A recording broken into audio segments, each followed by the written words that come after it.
ಈಗ ಯಾರಿಗೆಲ್ಲ ಆರೋಗ್ಯವಾಗಿರಬೇಕು, ನಾವು ಬದುಕಿರೋವರೆಗೂ ಆರೋಗ್ಯವಾಗಿ ಬದುಕಿರಬೇಕು ಅಂತ ಯಾರಿಗೆ ತಾನೇ ಅನ್ಸೋದಿಲ್ಲ, ಪ್ರತಿಯೊಬ್ಬರಿಗೂ ಅನ್ಸುತ್ತೆ. ಸೊ ಈಗ ಕಾಮನ್ ಆಗಿ ಪ್ರತಿಯೊಬ್ಬ ಮನೇಲೂ ಒಬ್ಬ ಶುಗರ್ ಬಿ ಪಿ ಪೇಷಂಟ್ ಇದ್ದೇ ಇರ್ತಾರೆ. ಸೊ ಅದು ಬಂದಮೇಲೆ ನಾವು ಪ್ರಿಕಾಷನ್ಸ್ ತಗೊಳ್ಳೋದಕ್ಕಿಂತ ಬರೋದಕ್ಕೆ ಮುಂಚೆನೇ ನಾವು ಏನಾದರೂ ನಮಗೆ ಕಾಯಿಲೆ ಬರೋದಕ್ಕೆ ಮುಂಚೆನೇ ನಾವು ಅದಕ್ಕೆ ತಕ್ಕಾದಂಥ ಪ್ರಿಪ್ರೇಷನ್ಸ್ನ ನಾವು ಮಾಡಿಕೊಂಡ್ರೆ ಅದು ಬೆಟರ್ ಅಲ್ವಾ. ಸೊ ಮೆಡಿಸಿನ್ಸ್ ತೊಗೊಂಡು ಅವಾಗ ನಾವು ಡಯಟ್ ಫಾಲೋ ಮಾಡಿ, ಅವಾಗ ನಾವು ಫುಡ್ ಕಂಟ್ರೋಲ್ ಮಾಡಿ, ಸೊ ಅದೆಲ್ಲ ಮಾಡೋದಕ್ಕಿಂತ ಎಕ್ಸೆಟ್ರಾ ಮಾಡೋದಕ್ಕಿಂತ ಅದೆಲ್ಲ ಬರೋದಕ್ಕೆ ಮುಂಚೆ ನಾವು ಈಗ ಆಲ್ರೆಡಿ ಫಿಟ್ ಆಗಿದ್ದೀವಿ. ಸೊ ಫಿಟ್ ಆಗಿರೋದನ್ನ ಹಾಗೆ ಮೇಂಟೈನ್ ಮಾಡಿಕೊಂಡು ಹೋಗೋದು ತುಂಬಾ ಇಂಪಾರ್ಟೆಂಟ್ ಅಲ್ವಾ. ಸೊ ನಮ್ಮ ಆರೋಗ್ಯಕ್ಕೆ ಸಂಬಂಧಪಟ್ಟಂಗೆ ನಾವು 100 ವರ್ಷ ಬದುಕಿರೋವರೆಗೂ ಆರೋಗ್ಯವಾಗೇ ಬದುಕಿರೋ ಥರ ಸೊ ಏನು ಮಾಡಬೇಕು ಅಂತ ನಾನು ಈ ವಿಡಿಯೋದಲ್ಲಿ ತಿಳಿಸ್ಕೊಡ್ತೀನಿ. ಸೊ ಎಲ್ಲಿ ಸ್ಕಿಪ್ ಮಾಡದೆ ಕೊನೆವರೆಗೂ ನೋಡಿ. ಸೊ ನೀವು ಇದ್ರ ಬಗ್ಗೆ ಇನ್ಫಾರ್ಮೇಷನ್ ತಿಳ್ಕೊಂಡು ನಿಮ್ಮ ಫ್ರೆಂಡ್ಸ್ಗೂ ಸಹ ತಿಳಿಸಿ ಅಂತ ಹೇಳ್ತಾ ಸೊ ಬನ್ನಿ ವಿಡಿಯೋನ ಸ್ಟಾರ್ಟ್ ಮಾಡೋಣ. ಜೈ ಹನುಮಾನ್. ಎಲ್ಲ ನನ್ನ ಗುರುಗಳಿಗೆ ನಮಸ್ಕಾರ. Welcome back to my channel. ಇವತ್ತಿನ ವಿಡಿಯೋದಲ್ಲಿ ನಾನು ನಮ್ಮ ಆರೋಗ್ಯ, ನಾವು ಇರೋವರೆಗೂ ಆರೋಗ್ಯವಾಗಿ ಇರೋ ಥರ ನಾವು ಏನು ಮಾಡಬೇಕು ಅನ್ನೋದ್ರ ಬಗ್ಗೆ ನಾನು ನಿಮಗೆ ತಿಳಿಸ್ಕೊಡ್ತೀನಿ. ನಾನು ಆಗಲೇ ಹೇಳ್ದಂಗೆ ಸುಮ್ಮನೆ ಏನಾದರೂ ಕಾಯಿಲೆ ಬಂದಮೇಲೆ ಅದಕ್ಕೆ ತಕ್ಕಾದಂಥ ಮೆಡಿಕೇಶನ್ಸ್ ತಗೊಳ್ಳೋದಕ್ಕಿಂತ ಬರೋದಕ್ಕೆ ಮುಂಚೆನೇ ಪ್ರಿಕಾಷನ್ಸ್ ತಗೊಳ್ಳೋದು ಬೆಟರ್ ಅಂತ ನನಗೆ ಫೀಲಿಂಗು. ಸೊ ಅದನ್ನೇ ನಾನು ಸಹ ಫಾಲೋ ಮಾಡ್ತಾ ಇರೋದು. ಏನಿಲ್ಲ, ಸಿಂಪಲ್ ಚೇಂಜಸ್ ಮಾಡ್ಕೊಬೇಕು ಅಷ್ಟೇ. ನಾವು ತಿನ್ನೋ ಊಟದಲ್ಲಿ ನಾವು ನಮ್ಮ ಹ್ಯಾಬಿಟ್ಸಲ್ಲಿ ಸ್ವಲ್ಪ ಚೇಂಜಸ್ ಮಾಡ್ಕೊಬೇಕು ಅಷ್ಟೇ, ಅದು ಬಿಟ್ಟರೆ ಬೇರೆ ಏನೂ ಇಲ್ಲ.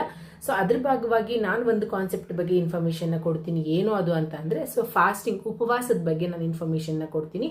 ಸೊ ಈಗ ಆಗಿನ ಕಾಲದಲ್ಲಿ ಒಪ್ಪತ್ತಿರ್ತಾ ಇದ್ರು. ಸೊ ಏನು ಅಂತ ಅಂದರೆ ಶನಿವಾರ ಹೊತ್ತು ಆಲ್ಮೋಸ್ಟ್ ಶನಿವಾರನೇ ಇರ್ತಾ ಇದ್ದಿದ್ದು. ಶನಿವಾರ ಶುಕ್ರವಾರ ಈ ರೀತಿ ಒಪ್ಪತ್ತಿರ್ತಾ ಇದ್ರು. ಏನಕ್ಕೆ ಅಂತ ಅಂದರೆ ಆವಾಗಿನ ಕಾಲದವ್ರು ಅಷ್ಟೇ ಹೆಲ್ದಿಯಾಗಿರೋದಕ್ಕೆ ಅದೇ ರೀಸನ್ನು. ಸೊ ಅದೊಂದೇ ರೀಸನ್ ಅಂತಲ್ಲ, ಅವ್ರು ತಿನ್ನೋ ಊಟನೂ ಸಹ ರೀಸನ್ ಆಗುತ್ತೆ. ಅದರಲ್ಲಿ ಇದು ಒಂದು ಸಹ ಒಂದು ಇಂಪಾರ್ಟೆಂಟ್ ಥಿಂಗ್ ಅಂತಲೇ ನಾನು ಹೇಳ್ತೀನಿ. ಸೊ ಈಗ ನಾನು ಫಾಸ್ಟಿಂಗ್ ಮಾಡೋದ್ರಿಂದ ನಮ್ಗೆ ಏನೇನು ಬೆನಿಫಿಟ್ಸ್ ಆಗುತ್ತೆ, ಯಾವ ಥರ ಫಾಸ್ಟಿಂಗ್ ಮಾಡಬೇಕು, ಫಾಸ್ಟಿಂಗ್ ಆದಮೇಲೆ ಯಾವ ರೀತಿ ಊಟ ಮಾಡಬೇಕು, ಸೊ ಇದೆಲ್ಲದ್ರ ಬಗ್ಗೆ ಇನ್ಫಾರ್ಮೇಷನ್ ನಾನು ನಿಮಗೆ ತಿಳಿಸ್ಕೊಡ್ತೀನಿ. ಎಲ್ಲೂ ಸಹ ಸ್ಕಿಪ್ ಮಾಡಿದೆ ಕೊನೆವರೆಗೂ ನೋಡಿ. ಸೊ ಫಸ್ಟ್ ಆಫ್ ಆಲ್ ನಾವು ಫಾಸ್ಟಿಂಗ್ ಯಾಕೆ ಮಾಡಬೇಕು, ಇದು ಹೇಗೆ ವರ್ಕ್ ಆಗುತ್ತೆ ನಮ್ಮ ಬಾಡಿಗೆ ಅಂತಂದರೆ ಜಸ್ಟ್ ಒಂದು ಸಿಂಪಲಾಗಿ ಒಂದು ಎಕ್ಸ್ಪ್ಲನೇಷನ್ನ ಕೊಡ್ತೀನಿ. ಈಗ ಯೂಶಲಿ ನೋಡಿ, ನಮ್ಮ ಬಾಡಿಗೆ ನಾವು ಎನರ್ಜಿ ಬೇಕು. ಏನಕ್ಕೆ, ನಾವೇನಾದರೂ ಕೆಲಸ ಮಾಡಬೇಕು ಅಂದರೆ, ಈಗ ನಾನು ಮಾತಾಡಬೇಕಂದ್ರೆ ನನಗೆ ಎನರ್ಜಿ ಬೇಕು. ಎನರ್ಜಿ ಎಲ್ಲಿಂದ ಬರುತ್ತೆ? ನಾವು ತಿನ್ನೋ ಊಟದಿಂದ ಆ ಎನರ್ಜಿ ನಮಗೆ ಬರುತ್ತೆ ಅಲ್ವಾ. ಸೊ ಇನ್ ಕೇಸ್ ನಾವು ಊಟ ಮಾಡಿಲ್ಲ ಅಂದರೆ ಎನರ್ಜಿ ಹೇಗೆ ಬರುತ್ತೆ? ಇವಾಗ ನಾವು ಊಟ ತೊಗೊಳ್ತೀವಿ, ಸೊ ಅದು ಡೈಜೆಷನ್ ಆಗುತ್ತೆ, ನಮ್ಮ ಬೇರೆ ಬೇರೆ ಪಾರ್ಟ್ಸ್ಗೆಲ್ಲ ಅದಕ್ಕೂ ಎನರ್ಜಿನ ಅದು ಪ್ರೊಡ್ಯೂಸ್ ಮಾಡುತ್ತೆ. ಸೊ ನಾವು ಊಟ ಮಾಡಿಲ್ಲ, ಫಾಸ್ಟಿಂಗ್ ಇದ್ದೀರಿ, ಉಪವಾಸ ಇದ್ದೀರಿ, ಹೇಗೆ ಎನರ್ಜಿ ಬರುತ್ತೆ? ಸೊ ಇಲ್ಲೇ ಇರೋದು ಮೇನ್ ಇಂಪಾರ್ಟೆಂಟ್ ಥಿಂಗು. ಈಗ ನಾವು ಫಾಸ್ಟಿಂಗ್ ಇದ್ದೀವಿ ಅಂತಂದ್ರೆ ನಮ್ಮ ಬಾಡಿಗೆ ಎನರ್ಜಿ ಬೇಕು ನೋಡಿ. ನಾವು 1 ಡೇ ಫಾಸ್ಟಿಂಗ್ ಇದ್ರು, 2 ಡೇಸ್ ಉಪವಾಸ ಇದ್ರೂ ಸೊ ಕೆಲವೊಂದು ಆಕ್ಟಿವಿಟೀಸ್ನ ನಾವು ಮಾಡ್ತಾ ಇರ್ತೀವಿ. ಸೊ ಹೇಗೆ ಮಾಡ್ತೀವಿ ಇದು ಅಂತಂದರೆ, ನಮ್ಮ ಬಾಡಿಯಲ್ಲಿರುವಂಥ ಒಂದು ಫ್ಯಾಟ್ ಕೊಲೆಸ್ಟ್ರಾಲ್, ಸೊ ಕೊಲೆಸ್ಟ್ರಾಲ್ನ ಬ್ಯಾಡ್ ಕೊಲೆಸ್ಟ್ರಾಲ್ನ ಆ ಒಂದು ನಮ್ಮ ಬಾಡಿ ಕನ್ಸ್ಯೂಮ್ ಮಾಡ್ತಾ ಬರ್ತಾ ಇರುತ್ತೆ.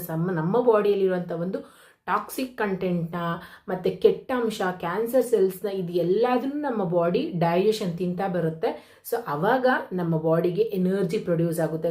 ಸಿಂಪಲಾಗಿ ಹೇಳಬೇಕು ಅಂದರೆ, ನಮ್ಮ ಬಾಡಿಗೆ ಊಟ ಇಲ್ಲ ಅಂತಂದಾಗ ನಮ್ಮ ಬಾಡಿಯಲ್ಲಿರೋಂಥ ಒಂದು ಫ್ಯಾಟ್ನ ಅದು ಕನ್ಸ್ಯೂಮ್ ಮಾಡುತ್ತೆ. ಸೊ ಆ ಕನ್ಸ್ಯೂಮ್ ಮಾಡಿದಾಗ ಬ್ಯಾಡ್ ಥಿಂಗ್ಸ್ನ ಕನ್ಸ್ಯೂಮ್ ಮಾಡಿದಾಗ ಆಬ್ವಿಯಸ್ಲಿ ನಮ್ಮ ಬಾಡಿ ಪ್ಯೂರಿಫೈ ಆಗುತ್ತೆ, ನಾವು ಹೆಲ್ದಿಯಾಗಿ ಇರ್ತೀವಿ. ಸೊ ಈ ರೀತಿ ಫಾಸ್ಟಿಂಗ್ ವರ್ಕ್ ಆಗುತ್ತೆ. ಸೊ ನಾವು ಹೇಗೆ ಫಾಸ್ಟಿಂಗ್ ಮಾಡಬೇಕು ಅಂತ ಅಂದರೆ, ಸೊ ನಾನು ವೀಕ್ಲಿ ಒನ್ಸ್ ಫಾಸ್ಟಿಂಗ್ ಮಾಡ್ತೀನಿ. ಸೊ ಹಾಗೆ ನಮ್ಮ ಬಾಡಿನ ಅದು ಪ್ಯೂರಿಫೈ ಮಾಡ್ತಾ ಬರುತ್ತೆ. ಸೊ ಇದು ನಮ್ಮ ಬಾಡಿಗೆ ಆಗುವಂಥ ಒಂದು ಫಾಸ್ಟಿಂಗ್ ಬೆನಿಫಿಟ್. ಸೊ ಫಾಸ್ಟಿಂಗ್ ಹೇಗೆ ವರ್ಕ್ ಆಗುತ್ತೆ ಅಂತ, ಸೊ ನಮ್ಮ ಬಾಡಿಯಲ್ಲಿ ಫ್ಯಾಟ್ ಹೋದರೆ ವೆಯ್ಟ್ ಲಾಸ್ ಆಗ್ತೀವಿ, ಬೇರೆ ಕೆಟ್ಟ ಅಂಶ ಹೋದರೆ ನಾವು ಆಬ್ವಿಯಸ್ಲಿ ಹೆಲ್ದಿಯಾಗೂ ಇರ್ತೀವಿ. ಸೊ ನಾವು ಯಾವ ರೀತಿ ಫಾಸ್ಟಿಂಗ್ ಮಾಡಬೇಕು ಅಂದರೆ, ನಾನು ಆಗಲೇ ಹೇಳ್ದಂಗೆ ವೀಕ್ಲಿ ಒನ್ಸ್ ನಾನು ಫಾಸ್ಟಿಂಗ್ ಮಾಡ್ತೀನಿ. ಸೊ ಅತಿ ಜಾಸ್ತಿ ಆಗಬಾರ್ದು. ಜಾಸ್ತಿ ಏನಾದರೂ ಅಮೃತ ಹೇಗೆ ಜಾಸ್ತಿ ತೊಗೊಂಡ್ರೆ ವಿಷ ಆಗುತ್ತೋ ಅದೇ ರೀತಿ ಫಾಸ್ಟಿಂಗು ಅಷ್ಟೇ ಜಾಸ್ತಿ ಆಗ್ಬಾರ್ದು. ಜಸ್ಟ್ 24 ಅವರ್ಸ್ ನೀವು ಮಾಡಬೇಕು. ವೀಕ್ಲಿ ಒನ್ಸ್ 24 ಅವರ್ಸ್ ಮಾತ್ರನೇ ಫಾಸ್ಟಿಂಗ್ ಮಾಡಬೇಕು. ಹೇಗೆ ಆ 24 ಅವರ್ಸು ಅಂತಂದರೆ, ಸೊ ನಾನೀಗ ಪ್ರತಿ ಮಂಗಳವಾರ ನಾನು ಫಾಸ್ಟಿಂಗ್ನ ಮಾಡ್ತೀನಿ. ಸೊ ಯಾವಾಗ ಅದು 24 ಅವರ್ಸ್ ಕೌಂಟ್ ಆಗುತ್ತೆ ಅಂದರೆ, ನಾನೀಗ ಸೋಮವಾರ 7 ಗಂಟೆಗೆ ಊಟ ಮಾಡಿದ್ದೀನಿ ಅಂತ ಅಂದರೆ, ಮಂಗಳವಾರ ನಾನು 7 ಗಂಟೆವರೆಗೂ ಏನೂ ತೊಗೊಬಾರ್ದು, ಬರೀ ನೀರು ಮಾತ್ರ ತೊಗೊಬೇಕು. ಸೊ ಅದನ್ನು 24 ಅವರ್ಸ್ ಫಾಸ್ಟಿಂಗ್ ಅಂತ ಹೇಳಿ ನಾವು ಕರಿತೀವಿ. ಸೊ ಈಗ ಇಂಟರ್ಮಿಟೆಂಟ್ ಫಾಸ್ಟಿಂಗು 16:18 16 ಅವರ್ಸ್ ಫಾಸ್ಟಿಂಗ್ ಇರೋದು, 8 ಅವರ್ಸ್ ಊಟ ಮಾಡೋದು, ಸೊ ಈ ರೀತಿ ಎಲ್ಲ ಇರುತ್ತೆ. ಸೊ ಅದನ್ನ ಕಾನ್ಸೆಪ್ಟು ಅಪ್ಕಮಿಂಗ್ ವೀಡಿಯೋಸಲ್ಲಿ ಬೇಕಾದರೆ ನಿಮಗೆ ಇಷ್ಟ ಇದೆ ತಿಳಿಸ್ಕೊಡ್ತೀನಿ ನಾನು. ಸೊ ಈಗ 24 ಅವರ್ಸ್ ನಾವು ಫಾಸ್ಟಿಂಗ್ ಮಾಡೋದ್ರಿಂದ ಸೊ ನಮ್ಮ ಬಾಡಿಯಲ್ಲಿರುವಂಥ ಒಂದು ಕೆಟ್ಟ ಅಂಶ ಎಲ್ಲ ರಿಮೂವ್ ಆಗಿ ಸೊ ನಾವು ಪ್ಯೂರಿಫೈ ಆಗ್ತೀರಿ. ಸೊ ಈ ರೀತಿ ನಾವು 24 ಅವರ್ಸ್ ಮಾಡಬೇಕು. ವೀಕ್ಲಿ ಒನ್ಸ್ ಮಾತ್ರನೇ ಮಾಡಬೇಕು, ಜಾಸ್ತಿ ಮಾಡಬಾರ್ದು. ಜಾಸ್ತಿ ಮಾಡಿದ್ರೆ ನಮ್ಮ ಬಾಡಿಯಲ್ಲಿ ಬ್ಯಾಡ್ ಎಲ್ಲ ಖಾಲಿ ಆದಾಗ ಅದು ಆಬ್ವಿಯಸ್ಲಿ ಗುಡ್ ಥಿಂಗ್ಸ್ನ ತಿನ್ನೋದಕ್ಕೆ ಸ್ಟಾರ್ಟ್ ಮಾಡುತ್ತೆ. ಒಟ್ಟಿನಲ್ಲಿ ನಮ್ಮ ಬಾಡಿಗೆ ಎನರ್ಜಿ ಬೇಕು, ಅದೇನು ಬೇಕಾದರೂ ಕನ್ಸ್ಯೂಮ್ ಮಾಡೋಕ್ಕೆ ರೆಡಿ ಇರುತ್ತೆ. ಸೊ ಬ್ಯಾಡ್ ಕೊಲೆಸ್ಟ್ರಾಲ್ ಎಲ್ಲ ಬ್ಯಾಡ್ ಥಿಂಗ್ಸ್ ಎಲ್ಲ ತಿಂದಾದ್ಮೇಲೆ ಇನ್ನು ಗುಡ್ ಥಿಂಗ್ಸ್ನೆಲ್ಲ ನಮ್ಮ ಬಾಡಿ ಕನ್ಸ್ಯೂಮ್ ಮಾಡೋಕ್ಕೆ ಸ್ಟಾರ್ಟ್ ಆಗುತ್ತೆ. ಆವಾಗ ನಾವು ಸಿಕ್ ಆಗ್ತೀವಿ, ಬೇರೆ ಅದರ್ ಇಶ್ಯೂಸು ಸ್ಟಾರ್ಟ್ ಆಗುತ್ತೆ. ಅದಕ್ಕೋಸ್ಕರ 24 ಅವರ್ಸ್ ಮಾತ್ರನೇ ಫಾಸ್ಟಿಂಗ್ ಮಾಡಬೇಕು, ವೀಕ್ಲಿ ಒನ್ಸ್ ಮಾತ್ರನೇ ಮಾಡಬೇಕು. ಪದೇ ಪದೇ ನಾನು ನಿಮ್ಗೆ ಇದನ್ನ ತಿಳಿಸ್ಕೊಡ್ತಾ ಇದ್ದೀನಿ. ಸೊ ಏನಾದರೂ ಮೆಡಿಕೇಶನ್ಸ್ ತೊಗೊಳ್ತಾ ಇರೋರು, BP ಶುಗರ್ ಪೇಷಂಟ್ಸ್ ಇರೋರು, ಸೊ ಏನಾದರೂ ಸಮ್ ಹೆಲ್ತ್ ಇಶ್ಯೂಸ್ ಇರೋರು, ಸೊ ಪ್ಲೀಸ್ ನಿಮ್ಮ ಡಾಕ್ಟರ್ನ ಒನ್ಸ್ ಕನ್ಸಲ್ಟ್ ಮಾಡಿ ಆಮೇಲೆ ನೀವು ಫಾಸ್ಟಿಂಗ್ ಮಾಡೋದಕ್ಕೆ ಟ್ರೈ ಮಾಡಿ, ಓಕೆನಾ. ಸೊ ಇದು ಫಾಸ್ಟಿಂಗ್ ಹೇಗೆ ಮಾಡಬೇಕು ಅಂತ. ಸೊ ಯಾವ್ಯಾವ ಟೈಪ್ ಆಫ್ ಫಾಸ್ಟಿಂಗ್ಸ್ ಇದೆ ಅಂತ ಅಂದರೆ, ಸೊ ನಂಬರ್ 1 ಬಂದು ಬರೀ 24 ಅವರ್ಸ್ ಬರೀ ಫ್ರೂಟ್ಸ್ ತಿನ್ಕೊಂಡು ಸಹ ನೀವು ಫಾಸ್ಟಿಂಗ್ ಮಾಡ್ಬೋದು, ಬರೀ ನೀರು ಕುಡ್ಕೊಂಡು ಫಾಸ್ಟಿಂಗ್ ಮಾಡ್ಬೋದು, ಮತ್ತು ವೆಜಿಟೇಬಲ್ಸ್ ತಿನ್ಕೊಂಡು ಫಾಸ್ಟಿಂಗ್ ಮಾಡ್ಬೋದು, ಅಥವಾ ಒನ್ ಟೈಮ್ ಮಾತ್ರ ಲೈಟ್ ಫುಡ್ ತಿನ್ಕೊಂಡು ಫಾಸ್ಟಿಂಗ್ ಮಾಡ್ಬೋದು. ಸೊ ಈ ಥರ 4 ಕ್ಯಾಟಗರೀಸ್ ಇರುತ್ತೆ. ಬಟ್ ನಾನು ಹೇಳೋದು ಸಜೆಷನ್ ಮಾಡೋದೇನು ಅಂತಂದರೆ, ಬರೀ ನೀರನ್ನ ಕುಡ್ಕೊಂಡು ಮಾತ್ರನೇ ಫಾಸ್ಟಿಂಗ್ ಮಾಡಿ, ಅದೇ ಬೆಸ್ಟ್. ನಮ್ಮ ಬಾಡಿಯಲ್ಲಿರೋಂಥ ಒಂದು ಎಲ್ಲ ಅಂಶನೂ ರಿಮೂವ್ ಮಾಡುತ್ತೆ ಅದು.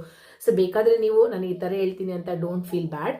ಸೊ ನೀವು ಫಾಸ್ಟಿಂಗ್ ಡ್ಯೂರೇಷನಲ್ಲಿ ಕೆಲವ್ರಿಗೆ ಒನ್ ಟೈಮ್ ಲೂಸ್ ಮೋಷನ್ ಆಗುತ್ತೆ, ಓಕೆನಾ. ಸೊ ಇದು ಆ್ಯಕ್ಚುಲಿ ನನ್ನ ಹಸ್ಬೆಂಡ್ಗಾಗಿರೋಂಥ ಒಂದು ಎಕ್ಸ್ಪೀರಿಯನ್ಸ್ ಇದು. ಸೊ ಅವ್ರು ಯಾವತ್ತೇ ಫಾಸ್ಟಿಂಗ್ ಇದ್ರೂ ಒನ್ ಟೈಮ್ ಅವ್ರಿಗೆ ಮೋಷನ್ ಆಗುತ್ತೆ, ಲೂಸ್ ಟೂಲ್ಸ್ ಒಂದೇ ಸತಿ ಆಗೋದು. ಸೊ ಅವಾಗ ಗೊತ್ತಾಗುತ್ತೆ ನಮ್ಮ ಬಾಡಿಯಲ್ಲಿ ಎಷ್ಟು ಬ್ಯಾಡ್ ಹೊರಗಡೆ ಹೋಗ್ತಾ ಇದೆ ಅಂತ ಹೇಳ್ಬಿಟ್ಟು. ಸೊ ಅವತ್ತು ಫಾಸ್ಟಿಂಗ್ ಆಗಿದ್ದ ನೈಟ್ ಒಂದ್ಸತಿ ನೀವು ಬೇಕಾದರೆ ಮೋಷನ್ ಆದಾಗ ಅಥವಾ ನೆಕ್ಸ್ಟ್ ಡೇ ಮೋಷನ್ ಆದಾಗ ನಿಮಗೇನೆ ಅನಲೈಸ್ ಆಗುತ್ತೆ ಯಾವ ರೀತಿ ನಮ್ಮ ಬಾಡಿಯಲ್ಲಿ ಕೆಟ್ಟ ಅಂಶ ಈ ಒಂದು ಫಾಸ್ಟಿಂಗ್ ರಿಮೂವ್ ಮಾಡಿದೆ ಅಂತ. ಒನ್ ಡೇಲೇ ನಿಮಗೆ ರಿಸಲ್ಟ್ ಗೊತ್ತಾಗ್ಬಿಡುತ್ತೆ, ಓಕೆನಾ. ಸೊ ಈ ಥರ ನೀವು ಯಾವ ಟೈಪ್ ಫಾಸ್ಟಿಂಗ್ ಆದರೂ ಮಾಡ್ಬೋದು. ನಾನು ಸಜೆಷನ್ ಮಾಡೋದು ಬರೀ ನೀರನ್ನ ಕುಡ್ಕೊಂಡು ಫಾಸ್ಟಿಂಗ್ ಮಾಡಿ ಅಂತ. ಸೊ ಬರೀ ನೀರನ್ನ ಕನ್ಸ್ಯೂಮ್ ಮಾಡಿ ಫಾಸ್ಟಿಂಗ್ ಮಾಡೋದ್ರಿಂದ ಖಂಡಿತವಾಗ್ಲೂ ಬೆಸ್ಟ್ ರಿಸಲ್ಟ್ ನಮಗೆ ಸಿಗುತ್ತೆ. ಅಷ್ಟೇ ಪ್ಯೂರಿಫೈ ಆಗುತ್ತೆ ಎಂಟೈರ್ ನಮ್ಮ ಬಾಡಿ, ಎಲ್ಲ ಆರ್ಗನ್ಸು ಅಷ್ಟೇ ಪ್ಯೂರಿಫೈ ಆಗುತ್ತೆ, ಓಕೆನಾ. ಸೊ ಯಾವಾಗಲೂ ಮಿಷಿನ್ ವರ್ಕ್ ಆಗ್ತಾನೆ ಇದ್ದರೆ, ಜಾಸ್ತಿ ಪ್ರೆಷರ್ ಆಗ್ತಾ ಇದ್ರೆ ಖಂಡಿತವಾಗ್ಲೂ ಅದಕ್ಕೆ ಪ್ರಾಬ್ಲಮ್ ಆಗುತ್ತೆ. ಸ್ವಲ್ಪ ಫ್ರೀ ಕೊಟ್ಟು ಲಿಟಲ್ ಪ್ರೆಷರ್ನ ಕೊಡೋಣ ಅದಕ್ಕೆ.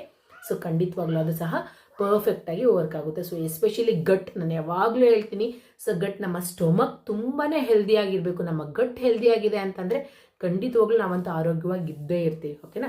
ಸೊ ಇದಾಯಿತು. ಸೊ ನೆಕ್ಸ್ಟ್ ನಾವು ಫಾಸ್ಟಿಂಗ್ ಬ್ರೇಕ್ ಮಾಡಿದ್ಮೇಲೆ ಯಾವ ಥರ ಊಟ ತಿನ್ನಬೇಕು, ಇದು ಸಹ ತುಂಬಾ ಇಂಪಾರ್ಟೆಂಟ್ ಆಗುತ್ತೆ. ಈಗ ನಾನು 24 ಅವರ್ಸ್ ಫಾಸ್ಟಿಂಗ್ ಇದ್ದೆ, 7 ಗಂಟೆಗೆ ಫಾಸ್ಟಿಂಗ್ ಮುಗೀತು. ಸೊ ನಾನ್ ವೆಜ್ಜು ಅದು ಇದು ಎಲ್ಲ ಹೊಟ್ಟೆ ತುಂಬ ಊಟ, ಸ್ಪೈಸಸ್ಸು, ಸೊ ತುಂಬ ಹೊಟ್ಟೆ ಹಶ್ವಾಗ್ಬಿಟ್ಟಿರುತ್ತಲ್ವ. ಸೊ ಅದು ಇದು ತಿನ್ಬಿಟ್ರೆ ನೀವು ಫಾಸ್ಟಿಂಗ್ ಮಾಡಿರೋದು ಝೀರೋ, ವೇಸ್ಟ್ ಅದು, ಓಕೆನಾ. ಸೊ ನೀವು ಯಾವ ರೀತಿ ಊಟ ತಿನ್ನಬೇಕು ಅಂದರೆ, ಬೇಗ ಡೈಜೆಷನ್ ಆಗಬೇಕು, ಹೈ ಎನರ್ಜಿ ಇರಬೇಕು ಅದೆಲ್ಲ. ಫಾರ್ ಎಕ್ಸಾಂಪಲ್ ರಾಗಿ ಗಂಜಿಯಲ್ಲಿ ಒಳ್ಳೆ ಎನರ್ಜಿ ಇದೆ, ಅದನ್ನು ತೊಗೊಳ್ಳಿ. ಸೊ ಅದ್ರ ಜೊತೆಗೆ ಸ್ವಲ್ಪ ವೆಜಿಟೇಬಲ್ಸ್ ತೊಗೊಳ್ಳಿ, ಸ್ವಲ್ಪ ಫ್ರೂಟ್ಸ್ ತೊಗೊಳ್ಳಿ. ನೆಕ್ಸ್ಟ್ ಇಲ್ಲ ಅಂದರೆ ವೆಜಿಟೇಬಲ್ಸ್ ಹಾಕಿ ಉಪ್ಪಿಟ್ಟು ಮಾಡ್ಕೊಂಡು ತಿನ್ನಿ, ಸೊ ಅಥವಾ ಓಟ್ಸ್ ಮಾಡ್ಕೊಂಡು ತಿನ್ನಿ. ಸೊ ಈ ಥರ ಡಿಫ್ರೆಂಟಾಗಿ ನೀವು ಏನು ಬೇಕೋ ಅದನ್ನು ನೀವು ಮಾಡ್ಕೊಬೋದು. ಸೊ ಈ ರೀತಿ ನೀವು ಫಾಸ್ಟಿಂಗ್ ಆದಮೇಲೆ ಬೇಗ ಡೈಜೆಷನ್ ಆಗಬೇಕು, ಜಾಸ್ತಿ ಎನರ್ಜಿ ಇರಬೇಕು. ಸೊ ಈ ಥರ ಊಟನ ತಿನ್ನೋದ್ರಿಂದ ಖಂಡಿತವಾಗ್ಲೂ ನಿಮಗೆ ಫಾಸ್ಟಿಂಗ್ ಬಂದು ಒಂದು ಒಳ್ಳೆ ರಿಸಲ್ಟ್ನ ಕೊಡುತ್ತೆ. ಸೊ ಇಷ್ಟು ಎಕ್ಸ್ಪ್ಲನೇಷನು ಈ ಒಂದು ವಿಡಿಯೋದಲ್ಲಿ ನಾನು ಸೊ ನನ್ನ ಫಾಸ್ಟಿಂಗ್ ಡೇ ರೊಟೀನು ಸಹ ನಾನು ನಿಮಗೆ ಶೇರ್ ಮಾಡಿದ್ದೀನಿ. ಸೊ ನಿಮ್ಗೊಂದು ಐಡಿಯಾ ಬರುತ್ತೆ ಅಂತ ಹೇಳ್ಬಿಟ್ಟು. ಸೊ ಫಾಸ್ಟಿಂಗ್ ಬ್ರೇಕ್ ಆದಮೇಲೆ ಯಾವ ಥರ ಊಟ ತಿನ್ನಬೇಕು ಅನ್ನೋದನ್ನು ಸಹ ನಾನು ನಿಮಗೆ ಶೇರ್ ಮಾಡಿದ್ದೀನಿ. ಸೊ ಖಂಡಿತವಾಗ್ಲೂ ಈ ವಿಡಿಯೋ ನಿಮಗೆ ಯೂಸ್ಫುಲ್ ಆದ, ದಯವಿಟ್ಟು ಬೇರೆಯವ್ರಿಗೂ ಸಹ ಶೇರ್ ಮಾಡಿ, ಯಾಕಂದರೆ ಅವರು ಹೆಲ್ದಿಯಾಗಿರಲಿ. ಸೊ ಈ ಥರ ಒಂದು ಹ್ಯಾಬಿಟ್ನ ನೀವು ಮಾಡ್ಕೊಳ್ಳೋದ್ರಿಂದ ಖಂಡಿತವಾಗ್ಲೂ ನೀವು ತುಂಬಾ ಆರೋಗ್ಯವಾಗಿರ್ತೀರಾ. ಸೊ ನೀವು ಸಹ ಅಷ್ಟೇ ಹೆಲ್ದಿಯಾಗಿ ನಿಮ್ಮ ಲೈಫ್ ಸ್ಟೈಲ್ನ ನೀವು ಚೇಂಜ್ ಮಾಡ್ಕೊಳ್ತೀರಾ. ಸೊ ಸ್ಟಾರ್ಟಿಂಗ್ ಟೈಮಲ್ಲಿ ನೀವು ಫಾಸ್ಟಿಂಗ್ ಮಾಡೋದಕ್ಕೆ ಸ್ವಲ್ಪ ನಿಮಗೆ ಪ್ರಾಬ್ಲಮ್ ಆಗುತ್ತೆ. ಸೊ ಹೋಗ್ತಾ ಖಂಡಿತವಾಗ್ಲೂ ನಿಮಗಿದು ಒಳ್ಳೆ ರಿಸಲ್ಟ್ನ ಕೊಡುತ್ತೆ, ಓಕೆ. ಸೊ ಫಾಸ್ಟಿಂಗ್ ಡೇ ರೊಟೀನ್ನ ಶೇರ್ ಮಾಡ್ತೀನಿ, ಖಂಡಿತವಾಗ್ಲೂ ನಿಮ್ಗೆ ಯೂಸ್ಫುಲ್ ಆದರೆ ಬೇರೆಯವ್ರಿಗೂ ಶೇರ್ ಮಾಡಿ. ನನ್ನ ಫಸ್ಟ್ ಟೈಮ್ ನನ್ನ ಚಾನಲ್ ನೋಡ್ತಾ ದಯವಿಟ್ಟು ಚಾನಲ್ನ ಸಬ್ಸ್ಕ್ರೈಬ್ ಮಾಡ್ಕೊಳ್ಳಿ. ನನ್ನ ಚಾನಲಲ್ಲಿ ಒಬ್ಬ ಗೃಹಿಣಿ ಹ್ಯಾಪಿಯಾಗಿ ಲೈಫ್ನ ಲೀಡ್ ಮಾಡೋದಕ್ಕೆ, ಅವ್ರ ಫ್ಯಾಮಿಲಿನ ಹ್ಯಾಪಿಯಾಗಿ ನೋಡ್ಕೊಳ್ಳೋದಕ್ಕೆ ಏನೆಲ್ಲ ಇನ್ಫಾರ್ಮೇಷನ್ ಬೇಕೋ ಆ ಇನ್ಫಾರ್ಮೇಷನ್ ನನ್ನ ಚಾನಲಲ್ಲಿ ನಾನು ಪ್ರೊವೈಡ್ ಮಾಡ್ತೀನಿ ಅಂತ ಹೇಳ್ತಾ, ಸೊ ಬನ್ನಿ ರೊಟೀನ್ನ ನೋಡೋಣ, ಓಕೆ. ನಿಮ್ಗೊಂದು ಐಡಿಯಾ ಬರುತ್ತೆ ಇಲ್ಲಿವರೆಗೂ, ಓಕೆ. ಮನೆ ದೇವರು ಆಂಜನೇಯ ಸ್ವಾಮಿ, ಅದಕ್ಕೆ ಮಂಗಳವಾರ ತುಂಬ ಶ್ರೇಷ್ಠವಾದ ದಿವಸ ಆಂಜನೇಯ ಸ್ವಾಮಿಗೆ. ಸೊ ಫಸ್ಟು ಬೆಳಗ್ಗೆನೇ ಎದ್ದು ದೇವ್ರ ಪೂಜೆನ ಮುಗಿಸ್ಕೊಂಡೆ. ಸೊ ಮುಗಿಸ್ಕೊಂಡು, ಯಾಕಂದರೆ ಮಂಗಳವಾರನೇ ನಾನು ಚೂಸ್ ಮಾಡಿದ್ದೀನಿ, ನಮ್ಮ ಮನೆ ದೇವರು ಅದೇ ಆಗಿರೋದ್ರಿಂದ ಮಂಗಳವಾರನೇ ಫಾಸ್ಟಿಂಗ್ ಡೇನು ಸಹ ನಾನು ಚೂಸ್ ಮಾಡಿದ್ದೀನಿ. ಸೊ ಮಂಗಳವಾರ ಪೂಜೆ ಮುಗಿಸ್ಕೊಂಡು ಮನೇಲಿ ಏನಾದರೂ ಬೆಳಗ್ಗೆ ಪೂಜೆ ಮಾಡಿ ಧೂಪ ಹಾಕ್ಬಿಟ್ವಿ ಅಂತ ಅಂದರೆ ಮನೆ ನೋಡೋಕ್ಕೆ ಒಂದು ಚೆಂದವಾಗಿ ಅಷ್ಟು ಪಾಸಿಟಿವ್ ಇರುತ್ತೆ. ಸೊ ಒಂದು ಸಿಂಪಲಾಗಿ ಒಂದು ಡಿಟಾಕ್ಸ್ ಡ್ರಿಂಕ್ನ ಮಾಡಿಕೊಂಡೆ. ಸೊ ಡಿಟಾಕ್ಸ್ ಡ್ರಿಂಕ್ ಮಾಡಿಕೊಡ್ದು ಮನೆಯವ್ರಿಗೆ ಮುದ್ದೆ ಅನ್ನ ಸಾಂಬಾರು ರೈಸ್ ಎಲ್ಲ ಮಾಡಿ ಮುಗಿಸ್ದೆ. ಸೊ ನಾನು ಒಂದು ಅರ್ಧ ಲೀಟ್ರ್ ಆಗೋಷ್ಟು ಬ್ರೇಕ್ಫಾಸ್ಟ್ಗೆ ನೀರನ್ನ ತೊಗೊಂಡೆ. ಇಷ್ಟು ನನ್ನ ಸೊ ಆಫ್ಟರ್ನೂನ್ ನೀರು. ಸೊ ಕಂಪ್ಲೀಟ್ ನಿಮ್ಗೆ ಎಷ್ಟು ಬೇಕಾದರೂ ನೀವು ನೀರು ಕುಡಿಬೋದು, ತೊಂದರೆ ಇಲ್ಲ. ಸೊ ಈಗ ನೈಟ್ ಫುಡ್ ರೊಟೀನ್ನ ನಾನು ತೋರಿಸ್ತಾ ಇದ್ದೀನಿ ನಿಮಗೆ. ಸೊ ನೋಡಿ, ನಾನೀಗ ಪೌಡರ್ ತೋರಿಸ್ನಲ್ಲ, ಅದು ನಾನು 47 ಐಟಮ್ಸ್ನ ಯೂಸ್ ಮಾಡಿ ಮಲ್ಟಿಗ್ರೈನ್ ಪೌಡರ್ನ ನಾನು ಪ್ರಿಪೇರ್ ಮಾಡ್ಕೊಂಡಿರೋದು ಮನೆಯಲ್ಲೇ, ಪ್ರೋಟೀನ್ ಪೌಡರು. ಸೊ ನಿಮಗೆ ಇಂಟ್ರೆಸ್ಟ್ ಇದ್ದರೆ ಈ ಪೌಡರ್ ಹೇಗೆ ಮಾಡ್ಕೊಬೇಕು ಅಂತ ಲಿಂಕ್ನ ಪ್ರೊವೈಡ್ ಮಾಡಿರ್ತೀನಿ ಡಿಸ್ಕ್ರಿಪ್ಷನಲ್ಲಿ, ನೀವು ಚೆಕ್ ಮಾಡ್ಕೊಬೋದು. ಸೊ ಇದನ್ನು ಉಪಯೋಗಿಸಿ ಒಂದು ಸಿಂಪಲಾಗಿ ಸ್ವಲ್ಪ ಹಾಲು ಮತ್ತು ನೀರನ್ನ ಹಾಕಿ ಗಂಜಿನ ಪ್ರಿಪೇರ್ ಮಾಡಿಕೊಂಡೆ ನಾನು. ಸೊ ಮಲ್ಟಿಗ್ರೇನ್ ಡ್ರಿಂಕ್ನ ಪ್ರಿಪೇರ್ ಮಾಡಿಕೊಂಡೆ. ಹೈ ಪ್ರೋಟೀನ್ ಡ್ರಿಂಕ್, ಅದು ತುಂಬಾ ಬೆನಿಫಿಟ್ ಆಗುತ್ತೆ. 47 ಐಟಮ್ ಅಂದರೆ ಸುಮ್ಮನೆ ಅಲ್ಲ. ಸೊ ಅಷ್ಟೂ ನಮ್ಮ ಬಾಡಿಗೆ ಡೈಲಿ ಸೇರುತ್ತೆ ಅಂದರೆ ತುಂಬಾ ಒಳ್ಳೆಯದು. ಸೊ ಎವ್ರಿ ಮಾರ್ನಿಂಗ್ ನಾನು ಡಿಟಾಕ್ಸ್ ಡ್ರಿಂಕ್ ಆದಮೇಲೆ ಈ ಡ್ರಿಂಕ್ನ ತೊಗೊಳ್ತೀನಿ. ಸೊ ಇದಾದಮೇಲೆ ನೆಕ್ಸ್ಟ್ ಸಿಂಪಲ್ಲಾಗಿ ಓಟ್ಸ್ನ ಮಾಡ್ಕೊಳ್ತಾ ಇದ್ದೀನಿ. ಸೊ ಫಸ್ಟು ನಿಮಗೆ ಎಷ್ಟು ಬೇಕೋ ಅಷ್ಟು ಓಟ್ಸ್ನ ತೊಗೊಂಡು ನೀವು ಡ್ರೈ ರೋಸ್ಟ್ ಮಾಡ್ಕೊಳ್ಳಿ. ಸೊ ಆಮೇಲೆ ಸಿಂಪಲಾಗಿ ಅದನ್ನಾಗೆ ಒಗ್ಗರಣೆ ಕೊಟ್ಕೊಂಡ್ರೆ ಸೊ ಓಟ್ಸ್ ಉಪ್ಪಿಟ್ಟು ರೆಡಿ ಆಯಿತು. ಸೊ ಇದರಿಂದ ನೀವು ಸ್ವೀಟ್ ಆದರೂ ಮಾಡ್ಕೊಬೋದು, ಓಟ್ಸ್ ಗಂಜಿ ಆದರೂ ಮಾಡ್ಕೊಂಡು ಕುಡಿಬೋದು. ಸೊ ಹೇಗೆ ಮಾಡ್ಕೊಂಡು ತಿಂದರೂ ಚೆನ್ನಾಗಿರುತ್ತೆ. ಬಟ್ ಇದು ಈಸಿಯಾಗಿ ಡೈಜೆಷನ್ ಆಗುತ್ತೆ ಓಟ್ಸು, ಜೊತೆಗೆ ಹೆಲ್ದಿನೂ ಸಹ ಹೌದು. ಜೊತೆಗೆ ರಾಗಿ ಗಂಜಿನೂ ಸಹ ಇದೆ ಅಲ್ವಾ, ಮಲ್ಟಿಗ್ರೇನ್ ಡ್ರಿಂಕ್ ಸಹ ಇದೆ ಅಲ್ವಾ.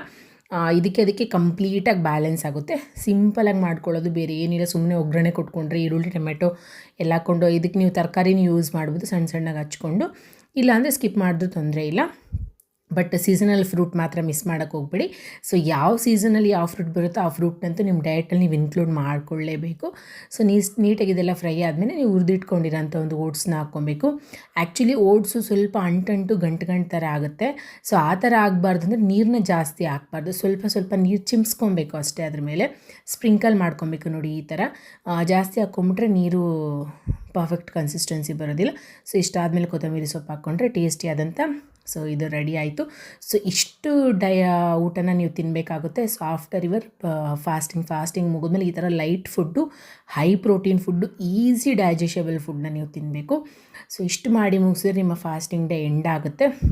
ಸೊ ಐ ಹೋಪ್ ಎಲ್ಲ ನಿಮಗೆ ಅರ್ಥ ಆಗಿದೆ ಅಂದ್ಕೊಳ್ತೀನಿ. ಸೊ ಫಾಸ್ಟಿಂಗ್ ಇರೋದ್ರಿಂದ ನಮ್ಮ ಲೈಫಲ್ಲಿ ಏನು ಚೇಂಜಸ್ ಆಗುತ್ತೆ, ನಮ್ಗೆ ಎಷ್ಟು ಇಂಪಾರ್ಟೆಂಟು ಎಲ್ಲನೂ ನಿಮ್ಗೆ ಅರ್ಥ ಆಗಿರುತ್ತೆ. ಇನ್ ಕೇಸ್ ನಿಮ್ಗೆ ಏನಾದರೂ ಡೌಟ್ ಇದ್ದರೆ ದಯವಿಟ್ಟು ನನಗೆ ಕಮೆಂಟ್ ಮಾಡಿ ತಿಳಿಸಿ. ನೀವಂತೂ ವೀಕ್ಲಿ ಒನ್ಸ್ ಈ ಥರ ಮಾಡೋದ್ರಿಂದ ನೀವಿರೋ ಆರೋಗ್ಯದಲ್ಲಿ ಡಬಲ್ ಆಗುತ್ತೆ ನಿಮ್ಮ ಆರೋಗ್ಯ. ನೀವು ಅಷ್ಟೇ ಎನರ್ಜೆಟಿಕ್ ಆಗಿ, ಅಷ್ಟೇ ಸಂತೋಷವಾಗಿ, ಯಾವುದೇ ರೀತಿಯಾದ ಮೆಡಿಕಲ್ ಇಶ್ಯೂಸ್ ಇಲ್ಲದೆ ನೀವು ತುಂಬ ಆರೋಗ್ಯವಾಗಿ ಇರ್ತೀರ. ಸೊ ಈ ಥರ ಒಂದು ಡಯಟ್ನ ಫಾಲೋ ಮಾಡಿ ನೀವು. ಸೊ ಜೊತೆಗೆ ನಾನು ಡ್ರೈ ಫ್ರೂಟ್ಸ್ ಲಡ್ಡೂನು ಸಹ ಆ್ಯಡ್ ಮಾಡ್ಕೊಂಡಿದ್ದೀನಿ. ಸೊ ಅದರ ರೆಸಿಪಿನೂ ಸಹ ಶೇರ್ ಮಾಡ್ತೀನಿ. ಸೊ ಇಂಟ್ರೆಸ್ಟ್ ಇರೋ ಚೆಕ್ ಮಾಡ್ಬೋದು. ಓಕೆ, ಸೊ ಈ ವಿಡಿಯೋ ನಿಮಗೆ ಯೂಸ್ಫುಲ್ ಅನಿಸಿದ್ರೆ ಬೇರೆಯವ್ರಿಗೂ ಸಹ ಶೇರ್ ಮಾಡಿ. ಸೊ ನಿಮ್ಮ ಫ್ಯಾಮಿಲಿಯಲ್ಲಿರೋರಿಗೂ ಸಹ ಫಾಸ್ಟಿಂಗ್ನ ಅಡಾಪ್ಟ್ ಮಾಡ್ಕೊಳ್ಳಿ ಅಂತ, ಇದ್ರ ಬಗ್ಗೆ ಅವ್ರಿಗೆ ಇಂಪಾರ್ಟೆನ್ಸ್ನ ತಿಳಿಸ್ಕೊಡಿ ಅಂತ ಹೇಳ್ತಾ ಇಲ್ಲಿವರೆಗೂ ವಿಡಿಯೋ ನೋಡಿದ್ದಕ್ಕೆ thank you so much. Bye.